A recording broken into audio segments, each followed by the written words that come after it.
Hello friends, आप सभी का स्वागत है माय केसी पॉइंट में। फ्रेंड्स, आज हम लोग देखेंगे लूसेंट जीएस बायोलॉजी का प्रैक्टिस सेट नंबर 14। और इसके पहले जितने भी प्रैक्टिस सेट अपलोड हुए हैं सबका लिंक डिस्क्रिप्शन में है, आप वहां से जाकर देख सकते हैं या प्ले लिस्ट में जाकर देख सकते हैं। फ्रेंड्स, इसमें जितने भी प्रश्न हैं वो सभी प्रश्न आपके एग्जाम पॉइंट ऑफ व्यू से काफ़ी महत्वपूर्ण हैं। और इसके पहले वाले सेट में हम लोग 40 प्रश्नों का बहुत ही अच्छे तरह से डिस्कस किए थे और इसमें सभी प्रश्न पादप कायकी से संबंधित प्रश्न होंगे। और इस सेट को प्रैक्टिस करने के साथ साथ आप लूसेंट बुक से थ्योरी भी पढ़ सकते हैं। तो फ्रेंड्स, आइए देखते हैं इस सेट का पहला प्रश्न है, प्रकाश संश्लेषण होता है। प्रकाश संश्लेषण क्या होता है? क्लोरोप्लास्ट में। प्रकाश संश्लेषण क्लोरोप्लास्ट में होता है। नेक्स्ट प्रश्न है, प्रकाश संश्लेषण का प्रथम स्थिर यौगिक क्या है? प्रकाश संश्लेषण का प्रथम स्थिर यौगिक क्या है? ग्लूकोज है। ग्लूकोज ही प्रकाश संश्लेषण का प्रथम स्थिर यौगिक है। फ्रेंड्स, इसके पहले वाले वीडियो में हम लोगों ने बहुत ही अच्छे तरह से पूरे कंसेप्ट पढ़े हुए थे, कंसेप्ट के साथ क्वेश्चंस भी पढ़े हुए थे। इसमें भी वैसे ही देखते हैं।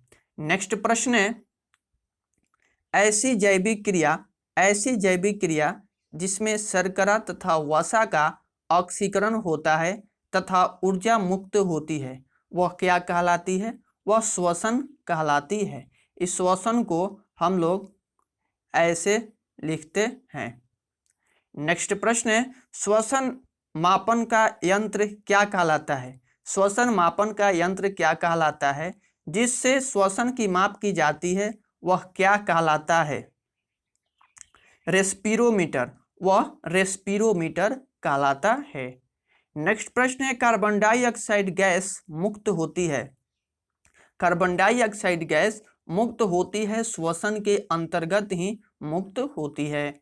नेक्स्ट प्रश्न है, यात्री में वृक्षों के नीचे सोने की सलाह नहीं दी जाती है क्योंकि यह रात्रि के समय CO2 छोड़ते हैं। रात्रि के समय CO2 कार्बन डाइऑक्साइड छोड़ते हैं, इसी के कारण ही रात्रि में वृक्षों के नीचे सोने की सलाह नहीं दी जाती है। नेक्स्ट प्रश्न है, ATP का अभिप्राय क्या है? ये जो ATP लिखा हुआ है इसका अभिप्राय क्या है? Adenosine. Adenosine triphosphate. Adenosine triphosphate ही ATP का अभिप्राय होता है। नेक्स्ट प्रश्न है, अनोक्सी श्वसन। अनोक्सी श्वसन में अंतिम उत्पाद क्या होता है? Ethyl alcohol. इथाइल अल्कोहल होता है। यहाँ पर अनोक्सी था, यहाँ पर ऑक्सी है, तो ऑक्सी श्वसन का अंतिम उत्पाद क्या होता है? तो कार्बन डाइऑक्साइड तथा जल होता है। कार्बन डाइऑक्साइड को CO2 लिखते हैं, जल को H2O भी लिखते हैं। नेक्स्ट प्रश्न है, भूमि में अधिक गहराई पर बोए गए बीज प्रायः अंकुरित नहीं होते हैं। जो भूमि के अंदर अर्थात जमीन के अंदर, पृथ्वी के अंदर अधिक गहराई में यदि कोई बीज बो दी जाती है तो वह बीज अंकुरित नहीं होता है। इसका कारण क्या है? तो इन्हें वायु नहीं मिल पाती है, जिसी के कारण ही वह बीज अंकुरित नहीं होता है। नेक्स्ट प्रश्न है, कोशिका के भीतर श्वसन का केंद्र होता है। कोशिका के भीतर श्वसन का केंद्र होता है माइटोकॉन्ड्रिया। माइटोकॉन्ड्रिया होता है। के बाद नेक्स्ट प्रश्न है, ग्लाइकोलिसिस का अंतिम उत्पाद होता है। एक ग्लाइकोलिसिस का अंतिम उत्पाद क्या होता है? पायरूबिक अम्ल। पायरूबिक अम्ल ही ग्लाइकोलिसिस का अंतिम उत्पाद होता है। नेक्स्ट प्रश्न है, इंडोल एसिटिक अम्ल क्या है? ये इंडोल एसिटिक अम्ल क्या होता है? ऑक्सिन। इंडोल एसिटिक अम्ल ऑक्सिन को कहा जाता है। नेक्स्ट प्रश्न है, किस पादप हार्मोन के छिड़काव से अनिषेक फल प्राप्त किए जा सकते हैं? तो ऑक्सिन से छिड़काव किए जा सकते हैं। नेक्स्ट प्रश्न है, कोशिका विभाजन में मदद करने वाला पादप हार्मोन है। ये कोशिका विभाजन में मदद करने वाला पादप हार्मोन कौन है? साइटोकाइनिन। इस साइटोकाइनिन ही कोशिका विभाजन में मदद करने वाला पादप हार्मोन है।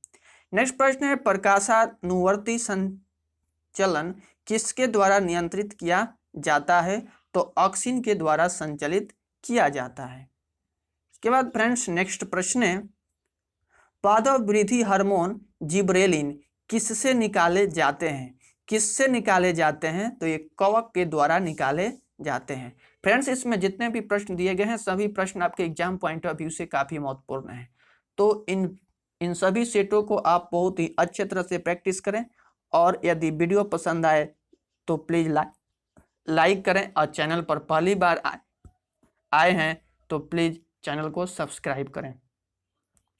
यहाँ पर नेक्स्ट प्रश्न है, पादप वृद्धि अनुमापन के साथ किस भारतीय वैज्ञानिक का नाम जुड़ा है? तो जेसी बोस के साथ जुड़ा है।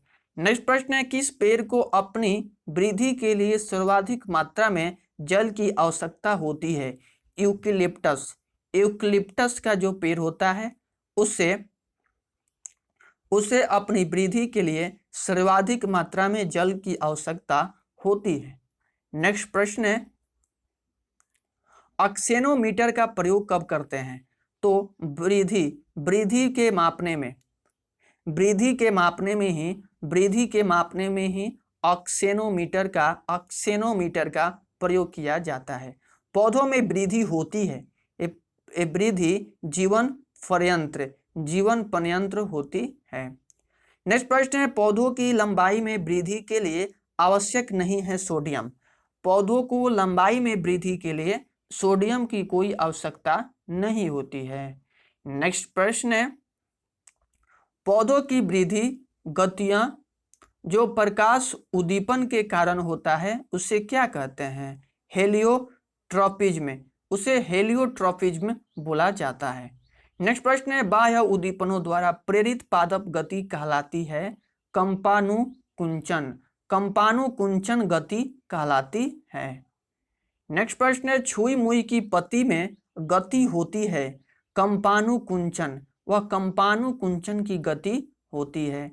नेक्स्ट प्रश्न है, स्पर्श करने पर छुई मुई पौधे की पत्तियां मुरझा जाती है क्योंकि पर्णनिधार का स्फीति दाब बदल जाता है। इसी के कारण ही स्पर्श करने पर छुई मुई पौधों की पत्तियां जो होती है वह मुरझा जाती है। नेक्स्ट प्रश्न है, सूर्य के प्रकाश की ओर बढ़ते हुए प्ररोह का मुड़ना क्या कहलाता है? जब सूर्य के प्रकाश की ओर बढ़ते हुए प्ररोह का मुड़ना क्या कहलाता है? हेलियोट्रॉपिज्म कहलाता है। नेक्स्ट प्रश्न है, किसी आधार के चारों ओर मटर के प्रतान का लिपटना एक अच्छा उदाहरण है स्पर्श नुवर्तन का एक बहुत ही अच्छा उदाहरण है। नेक्स्ट प्रश्न है, मृदा द्वारा जल के अवशोषण से संबंधित सिद्धांत क्या है? केशिका क्रिया ही मृदा के द्वारा जल के अवशोषण से संबंधित सिद्धांत है। नेक्स्ट प्रश्न है, जिस रूप में पौधे नाइट्रोजन प्राप्त करते हैं वह है नाइट्रेट, वह क्या है? नाइट्रेट है। नेक्स्ट प्रश्न है, पौधों में पत्ते के पृष्ठ पर लाए जाने वाले लघु छिद्रों का नाम क्या है? रंध्र, उसका नाम रंध्र है। नेक्स्ट क्वेश्चन है, बौने पौधों को किसके अनुप्रयोग से लंबा किया जा सकता है? साइटोकिनिन के अनुप्रयोग से जो बौने पौधे होते हैं उन्हें भी लंबा किया जा सकता है।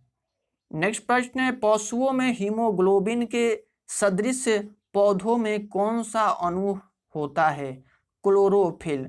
जो पशुओं में हीमोग्लोबिन के सदृश ही पौधों में भी क्लोरोफिल नाम की अणु पाया जाता है। नेक्स्ट प्रश्न है, फ्रेंड्स इस सेट में इतना ही प्रश्न है, इसके आगे प्रश्न नहीं है। और क्योंकि इससे इतना ही प्रश्न बन पाया है, नहीं तो इसमें और प्रश्न रहते। तो फ्रेंड्स, यदि वीडियो आपको पसंद आई हो तो प्लीज़ वीडियो को लाइक करें। आज चैनल पर पहली बार आए हैं तो चैनल को सब्सक्राइब कर लें। मिलते हैं नेक्स्ट वीडियो में, तब तक के लिए बाय, टेक केयर।